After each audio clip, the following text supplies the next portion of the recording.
What's going on out here? This is Venus Love, aka Sword Fan Chick, back with another video. And today I'm doing another Hollywood-based video that addresses diversity and being a minority in the Hollywood scene.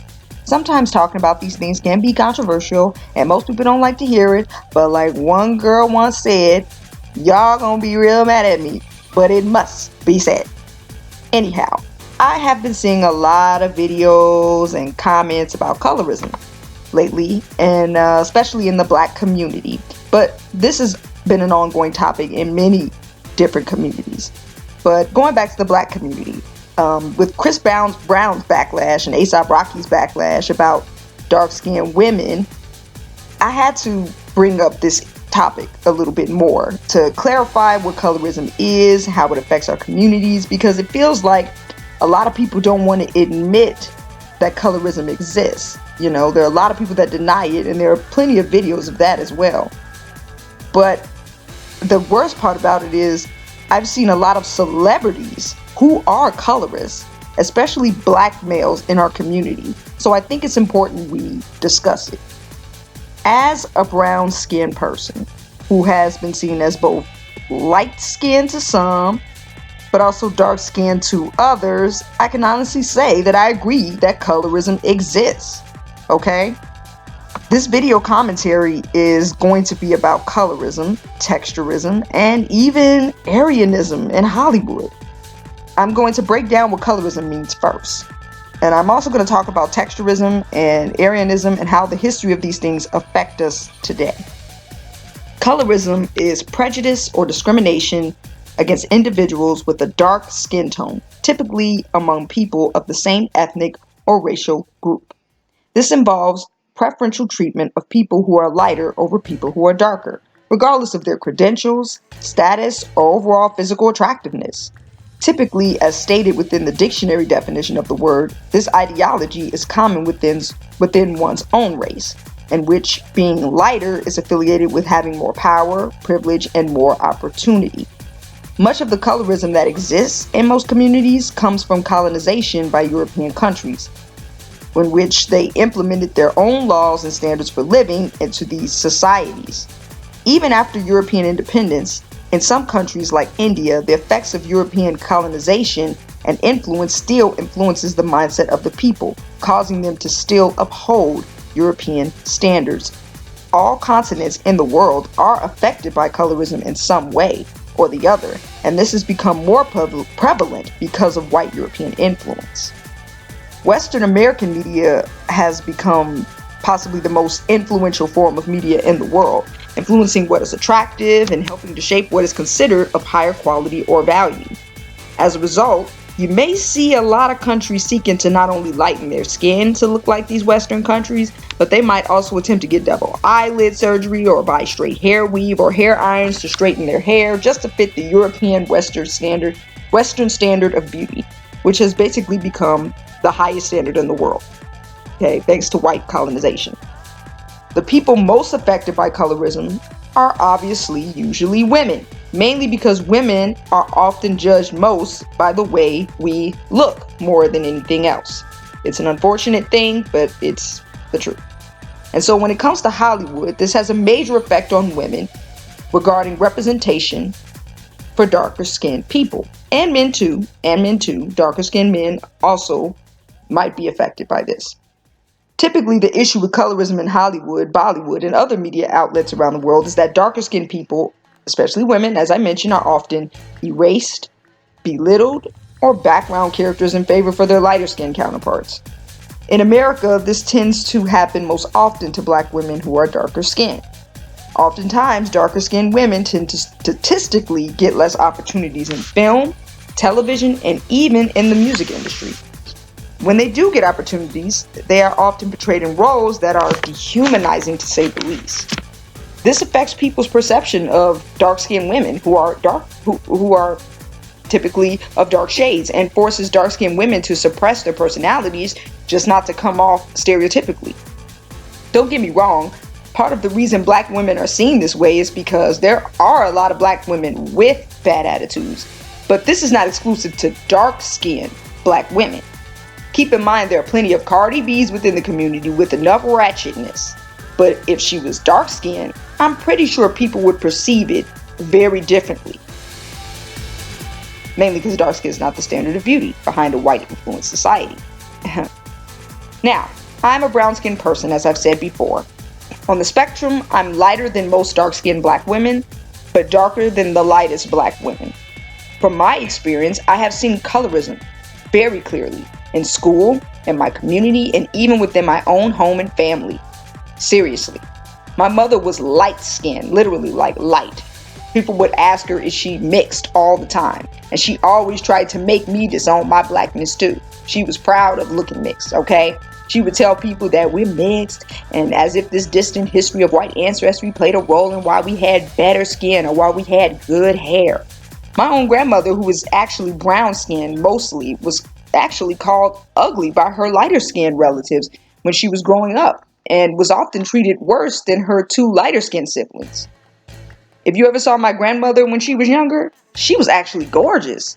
My family was just extremely colorist, often making degrading remarks about darker skinned family members and even showing preferential treatment toward the lighter skinned children. My own mother believed being lighter and whiter is better than being dark and black. And when it came down to hair texture, my mother would often insult my choice to wear natural hair and would spend money on my hair as a child to have it ironed out. Needless to say, my entire edges got burnt out, okay? I won't lie to you. Because all that heat. I had to grow them suckers back, okay? And I'm sure a lot of black families can relate to this, even if some of them choose to ignore it. Unfortunately, many black men tend to be the ones motivating this colorist standard of beauty within the black community. I mean, after all, the look of a woman matters most to men. And since white standard of beauty is dominant around the world, thanks to the white influence, black men will also gravitate to that influence. One comment that I tend to hear a lot from people in their defense of being colorist is this: am I not allowed to have preferences? I'm not colorist, it's just a preference. Why is it so wrong to prefer lighter skin? And I have dark skinned friends, dark skinned boyfriends, dark skinned girlfriends, dark skinned kids, so I can't possibly be colorist. Sounds like the same excuses racists use to defend their racism, right? Anyway, my answer to this question about is just a preference, why can't I have preferences, is you can have preferences. You can definitely have preferences regarding skin color, just like a white woman may not prefer to date a black man preferentially. But the definition of racism and colorism involves having preferential feelings toward one race or skin color over another, and thus discriminating against the race or skin color you perceive as inferior.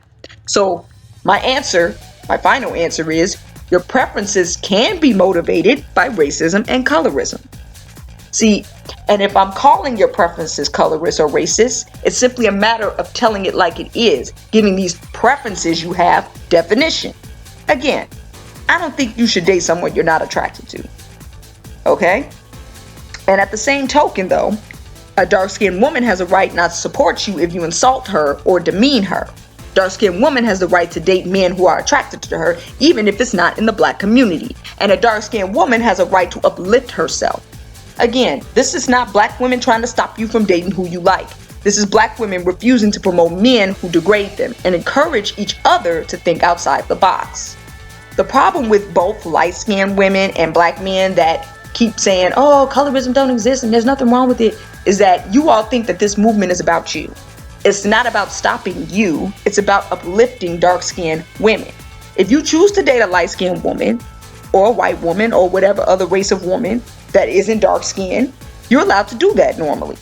But what dark-skinned women don't like is when they are publicly demeaned and mocked for being who they are. A person can like something without insulting the other. But black men choose to insult their mothers and daughters and even themselves by mocking the very skin color that made them who they are today. Doesn't matter who in your life has dark skin. If you treat them as beneath you because of their skin, you are colorist. Period. Furthermore, you have to understand how racial and skin preferences played a role since slavery in our oppression as black people in the past, and how your preferences could cause limited opportunities for black people in the present. Oftentimes, biases that tend to be the most limiting are not the biases we have against people, but the biases we have in favor of certain people. A white person might say, I don't hate black people, but the question comes down to who do they prefer to work with them or live in their neighborhoods? A person doesn't have to hate a race to be racist. A person doesn't have to hate dark skin to be colorist. It is merely about finding one to be superior to the other, thus preferring one over the other. The history behind colorism in Black American communities goes all the way back to slavery and white systems, as I mentioned, that discriminated against people who simply looked black. I mean, having one drop of black could make you a slave if your mother was a black woman. However, if your mother was white and father black, the child would actually be free according to the law. Interestingly enough, it does seem that this could be a reason why black men to this day lean to interracial dating as a status symbol, but that's a topic for another day. White slave owners often preferred lighter-skinned people to work within the home rather than darker-skinned people, and even mixed children of slave owners would often be given apprenticeship or formal education. Darker-skinned people were left in the fields to work. This is how light skin came to be viewed as an asset among slaves, because the light-skinned house slaves were often treated less harshly than the field dark-skinned slaves. Of course, this did leave lighter-skinned women more vulnerable to sexual harassment and assault. But the point is, lighter-skinned people were deemed more attractive and more deserving of higher roles long before the 21st century. There were also ethnic groups like the French Creole who came from natural intermixing between white men and black women. Many of these intermixing relationships came from a legal union called plaquage, which was a left-handed marriage in which two people from different social classes wanted to be legally tied to one another, but the wife could not have the man's official title because of the differences in social rank, aka him being white, her being black. Anyway, this plaquage would most often be between European men and black women. As a result of these unions, their offspring, the French Creole, would experience a lot of wealth because of their French and Spanish backgrounds. Some of them even had black slaves of their own. Seriously. After slavery, there began more distinct forms of discrimination within the black community. Lighter-skinned people would often get more job opportunities, which is why most upper-class families in black society were light-skinned. Light skin became the sole criterion for acceptance into the black aristocracy. Light-skinned people would often form exclusive clubs such as the Blue Vein Blood Society, and they would use skin tests such as the brown paper bag test, a test, that compares skin to a brown paper bag to measure whether or not someone was too dark, too dark to join these societies. This would be used to exclude dark-skinned people, especially dark-skinned women, from going into places and even being part of organizations like the college sororities or fraternities such as Phi Alpha Phi. Black people have adapted the slave mentality into our own standard of beauty, hence why to this day we still hold lighter-skinned people to a higher standard than darker-skinned people. Our psychology has been completely warped to believe that being light is right. Of course, colorism has existed long before the Americas was founded. In fact, some African countries had such standards, particularly in the African countries closest to the Middle East or Europe. This is because those countries actually had European contact, causing the blood to be mixed and the skin to be fairer. Eventually, having fair skin came to be affiliated with wealth and status, especially for women, because it meant that she never had to work outside and stayed mostly in the house. The more white a person was, the wealthier they were, the less hard labor they had to perform. It was the ideal way of life. This was especially so in ancient Egypt. After the conquest by the Romans, Egypt's beauty standards obviously took an even greater turn, along with many other standards of living. Because there were various different ethnic groups under the Roman Empire, the Romans would set up social hierarchy based around one's ethnicity, and this influenced the person's place of residence, political power, and labor. Anyone who was of rural Egyptian background would be the lowest of the classes. With so many European influences over ancient Egypt, light came to be affiliated with right. In several Asian countries, colorism had also existed since ancient times. Whether all their standards were influenced back then by European contact is unclear. But what is clear is that they also saw light skin as a sign of less labor and more privilege, especially for women, thus setting the standard for beauty as light is right as a concept in Asia, especially in the Far East parts of Asia. Most of the Southeast and Middle East Asian countries tended to have darker skinned Asian people in comparison to the Far East Asia. But after colonialism and European trade, the standards for beauty took a massive turn towards liking lighter skin more than darker skin, even in these countries. Interestingly enough, despite European media being one of the main reasons behind modern preference for whiteness, white people also have their own form of colorist standards amongst each other. In the white community, lighter hair and lighter eyes is oftentimes deemed more attractive than darker hair or darker eyes. This has caused the rivalry between blonde people and brunettes.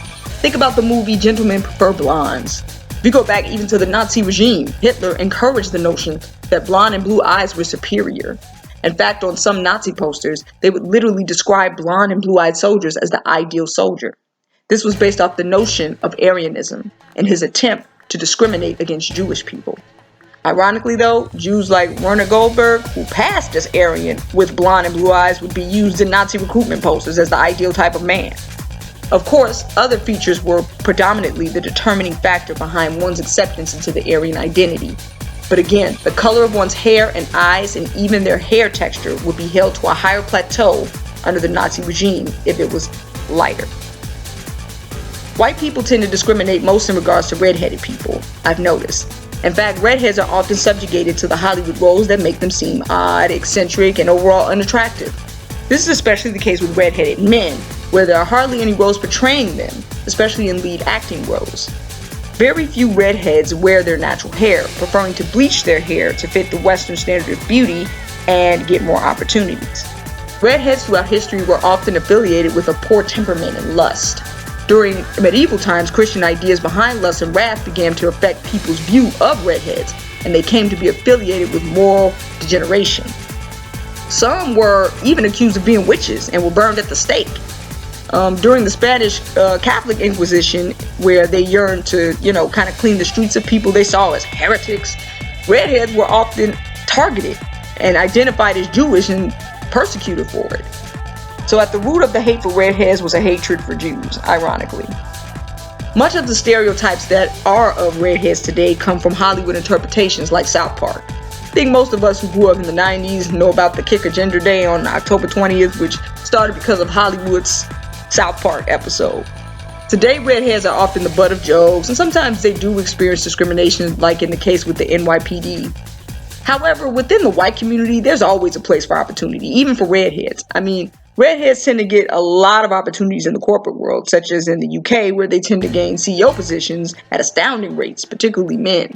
And this is because the stereotype is that most redheads, while people believe they're unlikable, they also have the stereotype of being competent.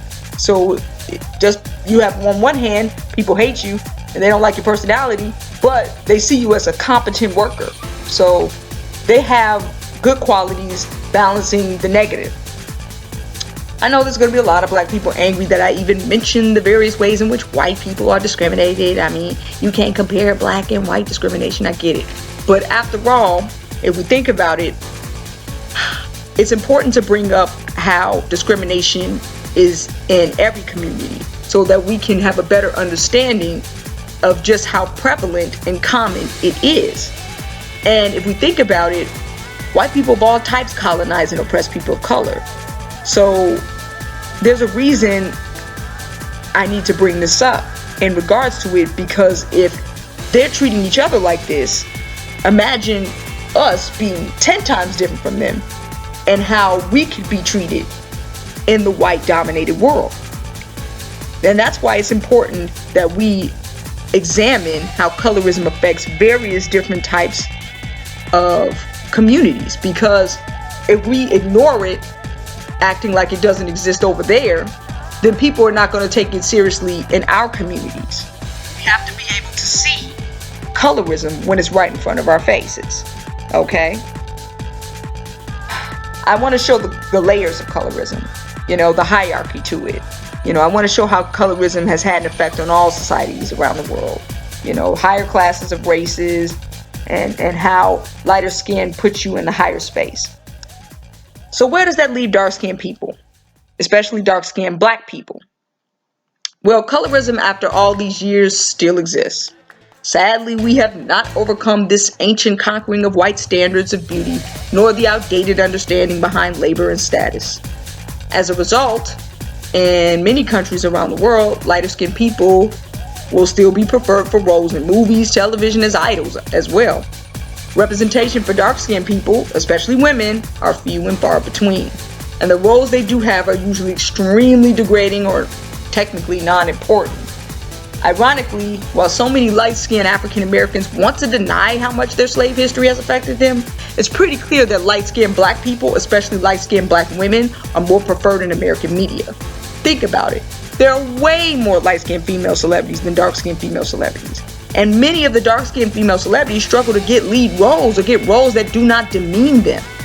Oftentimes, dark-skinned black women are forced to play unattractive roles or the ghetto lower-class roles, or they're completely masculinized. They are often portrayed as villainous or bitter, jealous type of women. Rarely do they play the role of a mother, a wife, lover, or even as the lead heroine. I mean, come on. There's so many facts out there.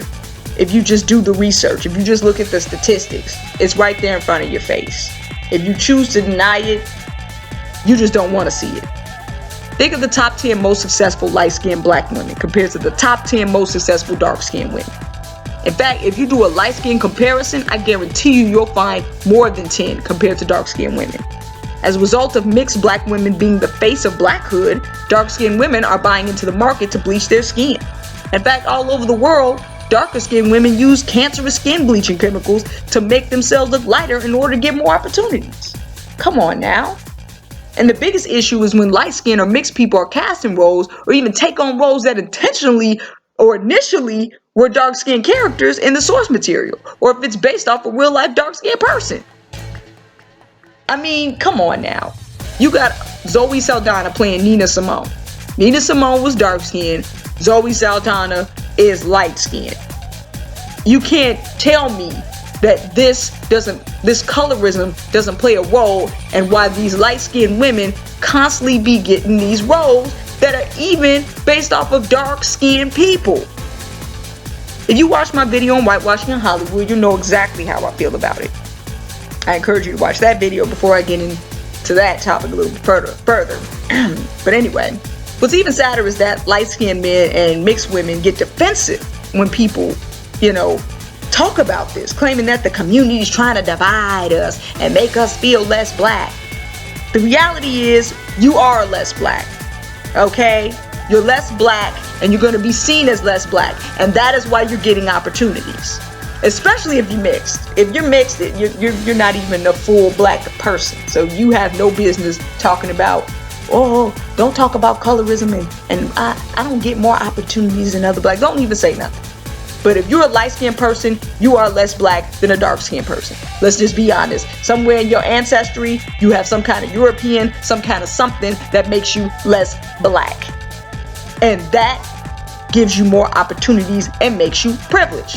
Just accept it. Just accept that you're privileged. People today act like when somebody is telling you you're privileged, they're insulting you.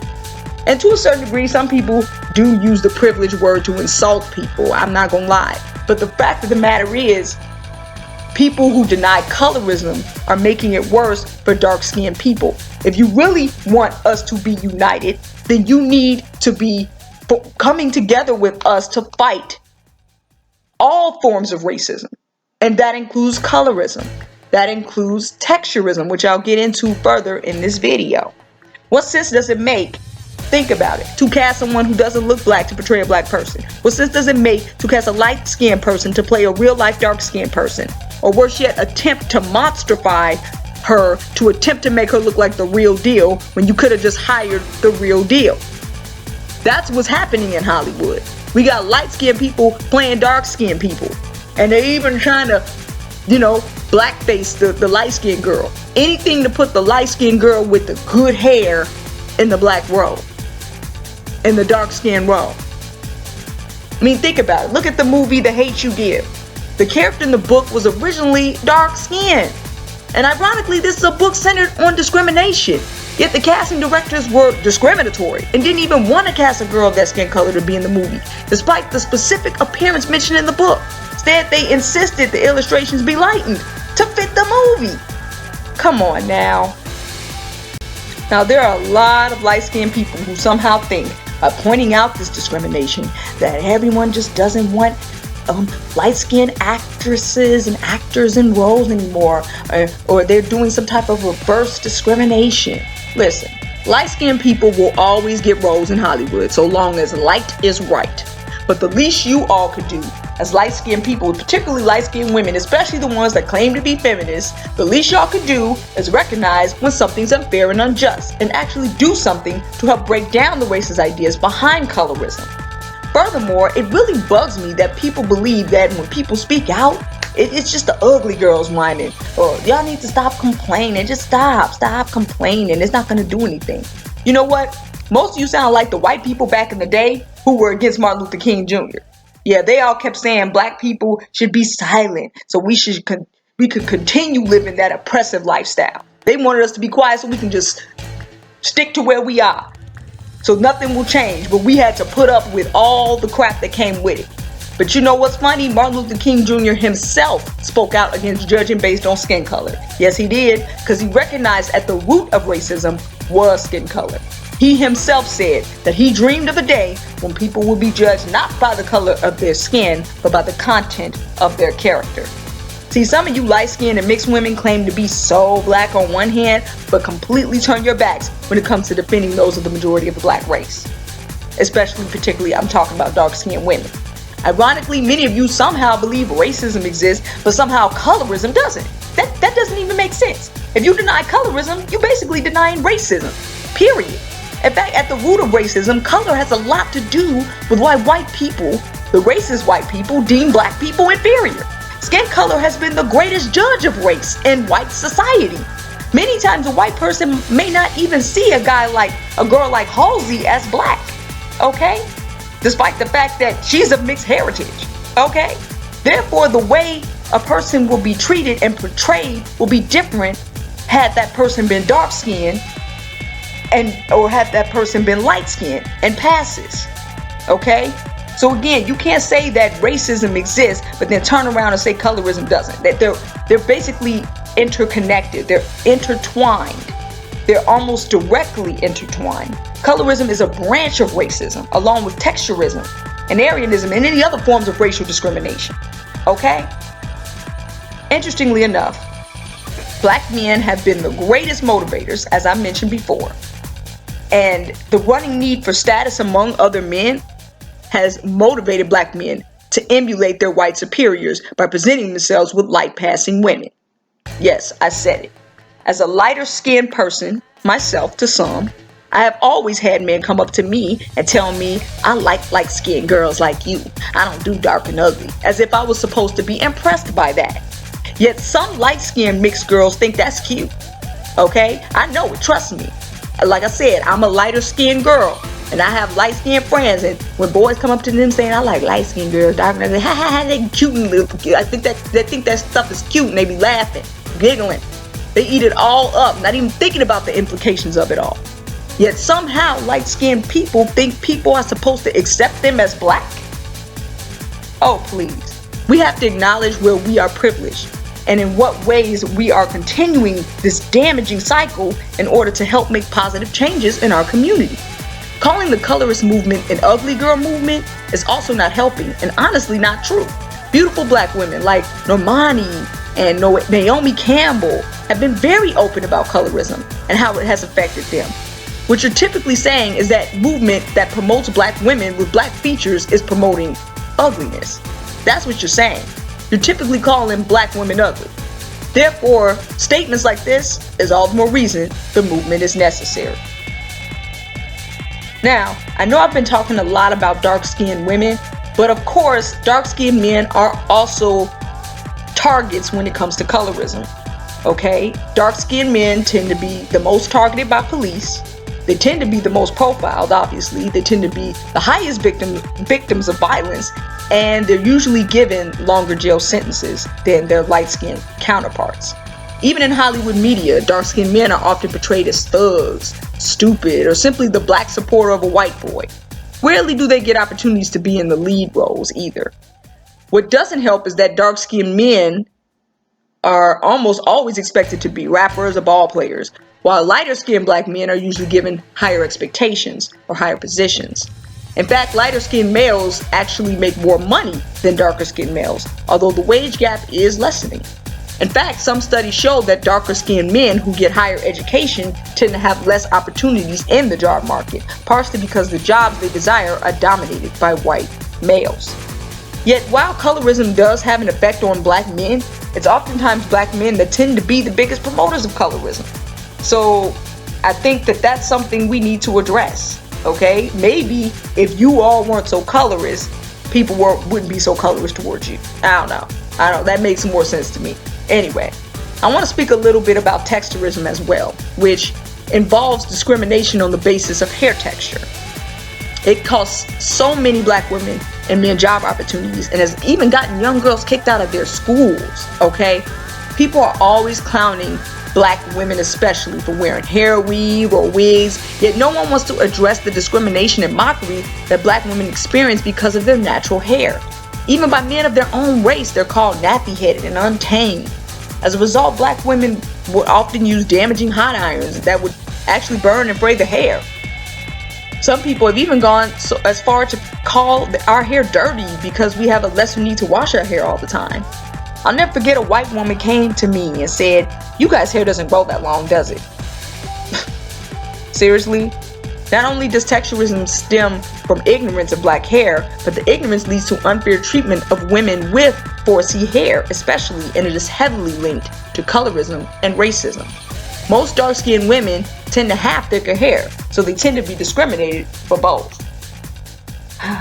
In conclusion, I do think as lighter-skinned people, we need to be more aware of the ways in which we feed into these colorist and racist systems that have created a divide in the community, okay? Talking about colorism isn't creating the divide. It's actually putting lighter-skinned people above black people that has created the divide. Continuing the white standard within the black community has continued the divide. So ignoring the issue and acting like it'll go away if we don't address it will only make the division stronger. Stop playing dumb and acting like dark-skinned women have all this representation when you can only name a few relevant ones on 2 fingers, okay? And at the end of the day, real people are being affected by it. You don't have to be an activist.